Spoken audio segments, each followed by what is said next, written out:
Hello? Yes, this is Kat. Oh, hello, Miss Meatface. Oh, right. Yeah. Yeah, I'm ready. All right, let's go. I'm Kat Toronto, and this is What's Behind the Mask. Hello, everyone. Welcome to episode 2 of What's Behind the Mask. I am Kat Toronto, also known as my alter ego, Miss Meatface. So in episode 1, I gave a bit of insight and background into my artistic life, my personal life, and into the creation of my photographic alter ego, Miss Meatface. And I thought for episode 2, I'll just elaborate on that same theme, and we'll kind of pick up where we left off. So that leaves us about the end of 2014 into early mid 2015. I still was dying to keep going with my photo work, but digital photography kind of was leaving me a little flat. I thought it would be so much more magical if I were able to shoot with real film. But I was completely put off by the chemical aspect of it.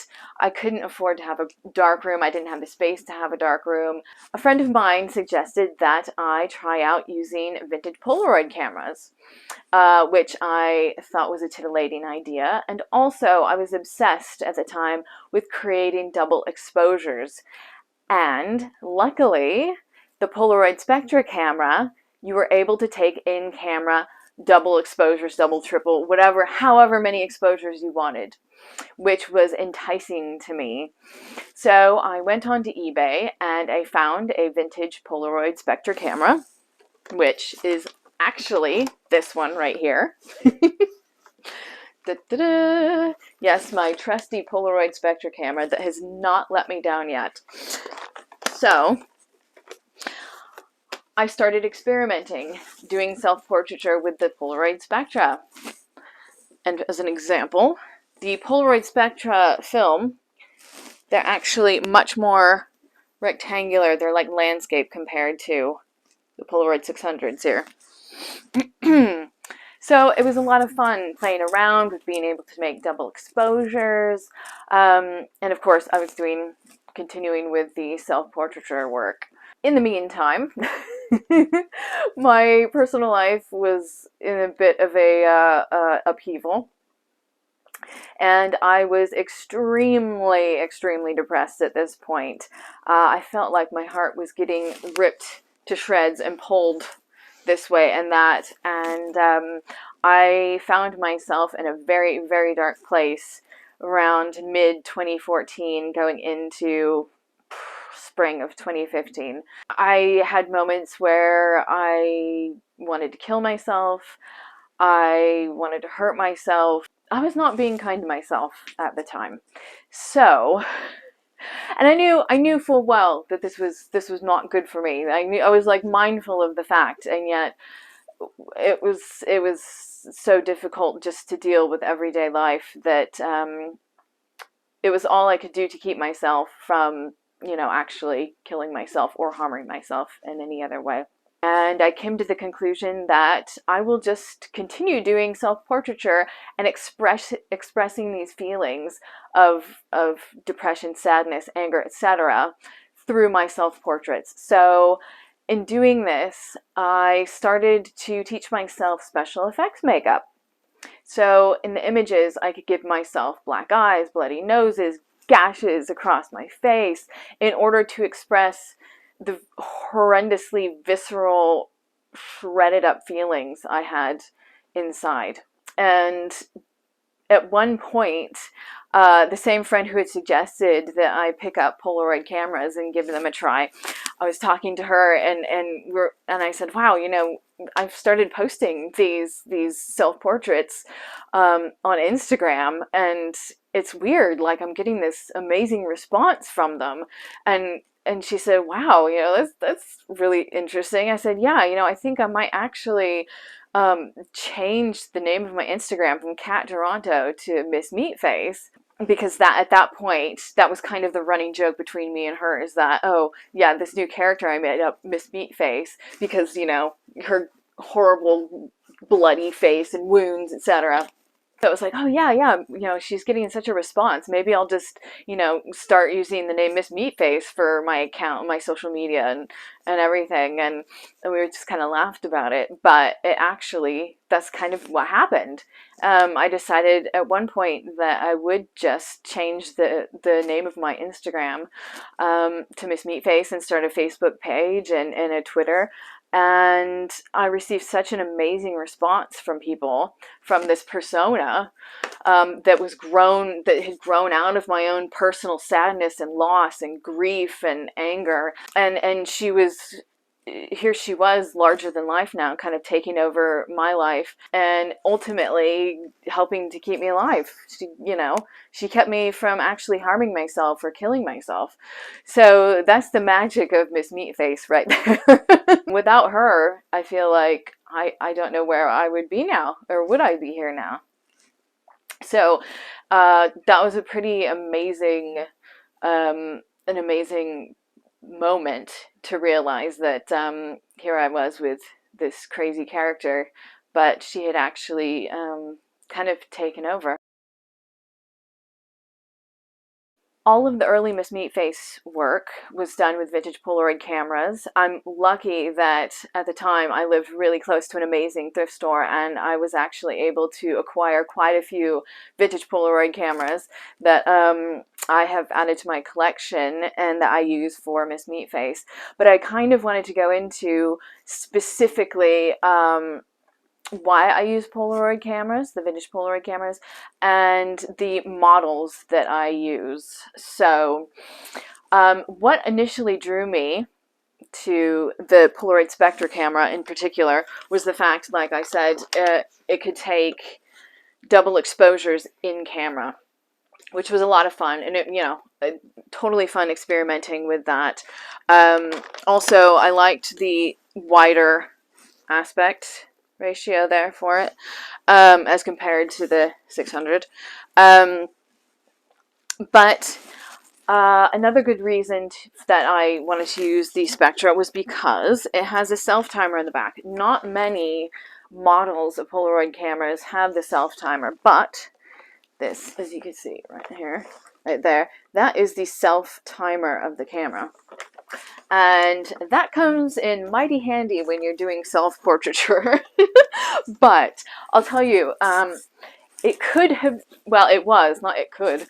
It was quite a challenge for some of these shoots because here I would be wearing ballet boots and, precariously high heels, etc., or having my eyes obscured, so not actually able to see, the camera, etc. It could be a bit of a challenge at times. There were a few moments where I recall one shoot that I had moved the coffee table into my studio, and I had climbed up onto the coffee table and was standing on it like a cat on all fours, but with ballet boots on my feet and high heels on my hands. And I had I had the Spectra set up, but in order to, take each shot, I had to get off the table, go around, reset the self-timer button, go back onto the coffee table, and get myself in the pose position before the shutter went off. So it was a challenge, and I'm actually surprised that I didn't break a leg or an arm at any point, because there were some pretty hairy moments there. But anyways, yeah, so I started out with the Polaroid Spectra, and then while I was thrift shopping, I found a Polaroid Impulse, which is a Polaroid 600 camera, but this is also one of the only Polaroid cameras that also has a self-timer on it, which I'll show you right there. That is the self-timer. So I began using the Polaroid Impulse. And it's fun because, it switches up the formats, the size formats, which is, a lot of fun. You can't do the double exposures with the Polaroid Impulse, but that's all right. It's fine. Another thing that I like about Polaroid cameras is the old family snapshot quality to them, the vernacular photography aspect to them, that this could be, These could have been shot by your mom and dad or your great aunt or your grandparents down in the basement of their house, or at old family vacations, etc. So I love that quality to it. I love the kind of, I guess you could say, plug and play quality of it, the just total amateur quality of it. To me, that's the aesthetic that I adore, and that's the aesthetic that I wanted to bring into the Miss Meatface images. I just love that. So yeah, so those were the main reasons that I wanted to keep going with Polaroid cameras and bring them into the Miss Meatface universe. And so at the point that we've now arrived at in my story, which is about probably mid 2015, I'd been going back and forth from London to the San Francisco Bay Area. I was getting ready to quit my job, and I was also incorporating a lot more fetish and BDSM into the Miss Meatface imagery.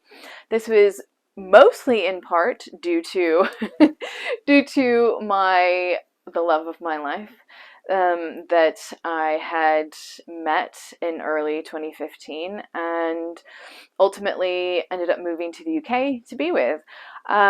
He has been a big part of the UK fetish scene for a long, long time.